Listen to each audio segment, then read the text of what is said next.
ұлы ақын Абай Құнанбаевтың 175 жылдығына арнап, оның 8 аяқ деген шығармасының үзіндісін жаттап, сізге қазір айтамын және сізге ұнайды деп үміттенемін.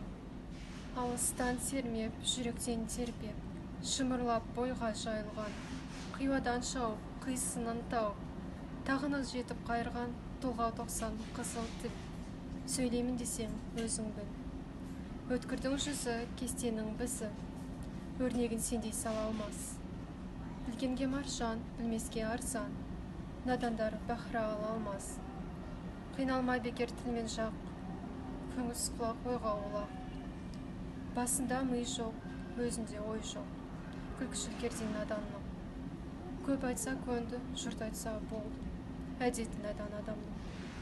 Бойында қайрат, ойда көз болмаған соң, айтпас сөз. Қайнайды қаның, ашиды жаның, мінездерін көргенде. Жігерлен, сілкін, қайраттан, беркін деп насихат бергенде.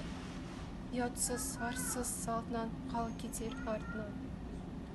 Аулаққа шықпай, сыбырлап ұқпай, мейірленбес еш сөзге. Пайдасыз ақыл, байлаусыз ақыл, адамдан бала ойы өзге. Санасыз, ойсыз, жарым ес, өз ойында бар емес.